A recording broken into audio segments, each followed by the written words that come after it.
Assalamualaikum warahmatullahi wabarakatuh. Sebelumnya, perkenalkan nama saya Nisa Anisya dengan nomor NIM 208205050 dari kelas Akuntansi Syariah 4B.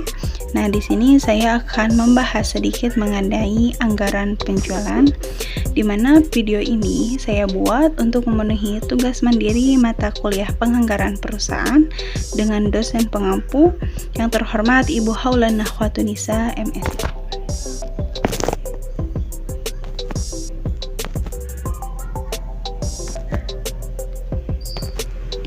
Poin pertama yaitu kita harus mengetahui ini apa pengertian dari anggaran penjualan.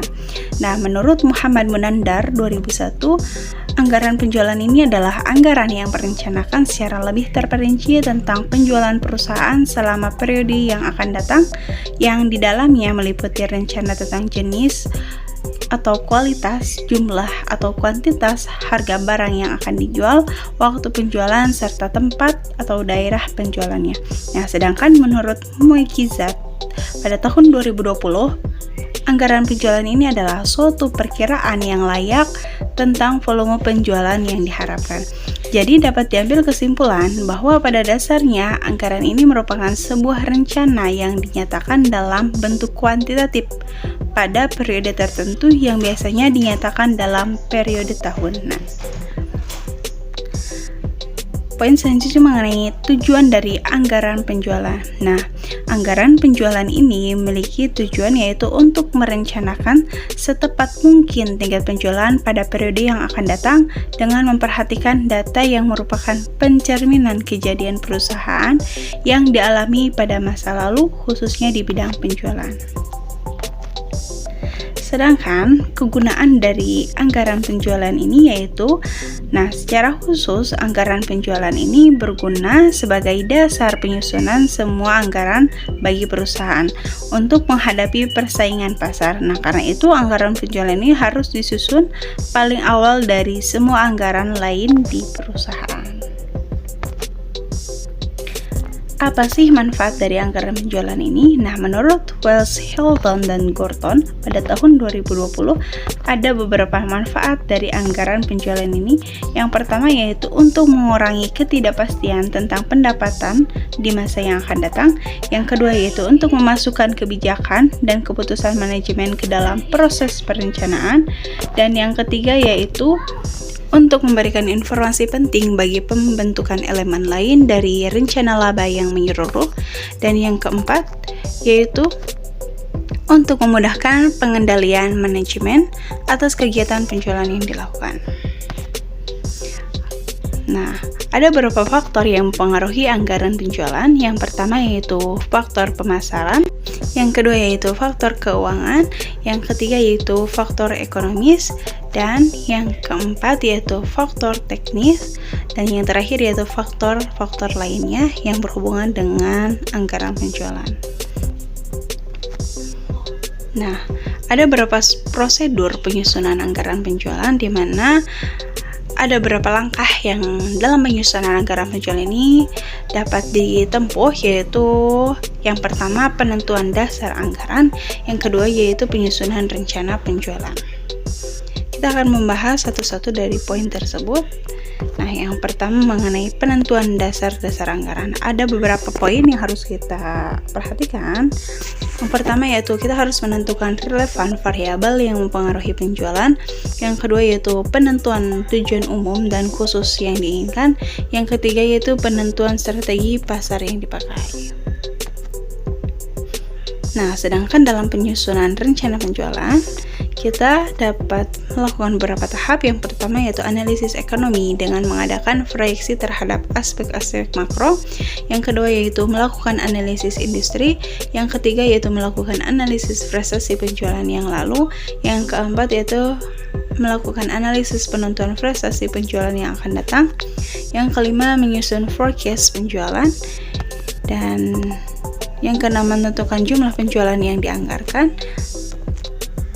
Yang ketujuh yaitu menghitung laba yang diperoleh budget profit. atau yang ke-8 yaitu mengkomunikasikan rencana penjualan yang telah disetujui pada pihak yang berkepentingan. Nah, sebelum menyusun anggaran penjualan, pada dasarnya kita harus mengetahui dulu peramalan penjualan. Nah, apa sih peramalan penjualan ini?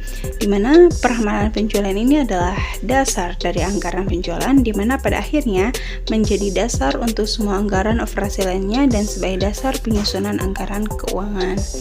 Nah, dalam membuat peramalan penjualan ada beberapa metode yang dikemukakan oleh Muhammad Munandar pada tahun 2001, yaitu yang bersifat kualitatif dan yang bersifat kuantitatif.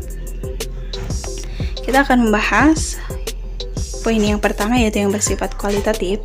Ada beberapa poin. Yang pertama, pendapat pimpinan bagian pemasaran. Yang kedua, pendapat para petugas penjualan. Yang ketiga, pendapat lembaga-lembaga masyarakat. Yang keempat, pendapat konsumen. Yang kelima, pendapat para ahli yang dianggap memahami. Dan kita akan membahas poin yang kedua yang bersifat kuantitatif. Nah, dimana terbagi lagi menjadi beberapa poin. Yang pertama, cara yang berdasarkan daripada data historis dari suatu variabel saja. Nah, yaitu variabel yang ditaksir itu sendiri. Misalnya metode tren bebas atau freehand method. Yang kedua, metode tren setengah rata-rata semi-average method. Yang ketiga, metode tren moment atau moment method. Yang keempat yaitu metode quadrate atau parabolic method. Yang kelima yaitu metode trend least square atau least square method.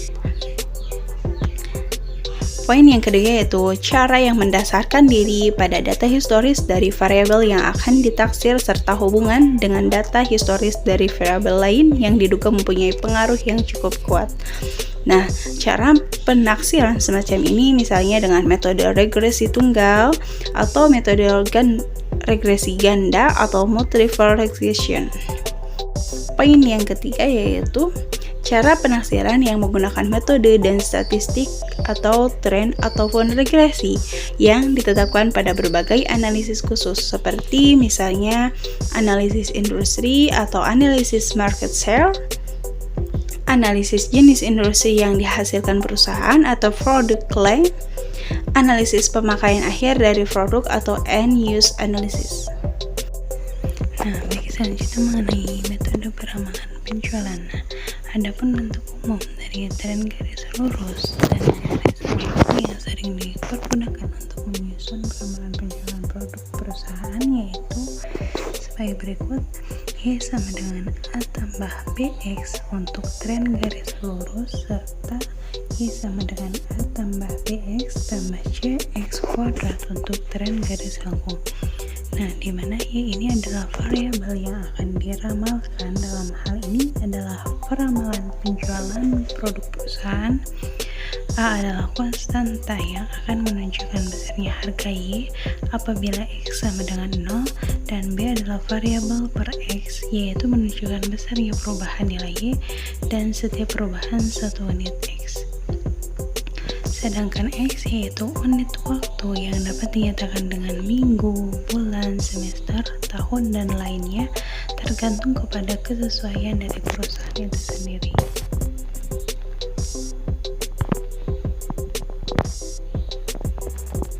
Nah, untuk mencari besarnya nilai A, B, dan C, maka dapat dilakukan dengan mempergunakan rumus-rumus sebagai berikut, dimana untuk mencari nilai A sama dengan sigma Y dibagi dengan N, dan nilai B yaitu sigma Y dibagi dengan sigma X kuadrat. Nah, dengan syarat sigma X ini sama dengan 0 untuk tren garis lurus, dan sigma Y sama dengan NA ditambah C sigma X kuadrat sigma XY ditambah B sigma X kuadrat.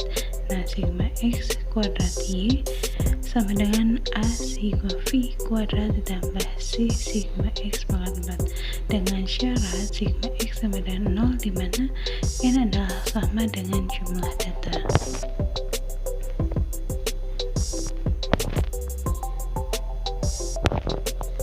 Mungkin hanya sekian yang dapat saya sampaikan, kurang lebihnya mohon maaf. Wabillahi taufiq wal hidayah. Wassalamualaikum warahmatullahi wabarakatuh. Terima kasih.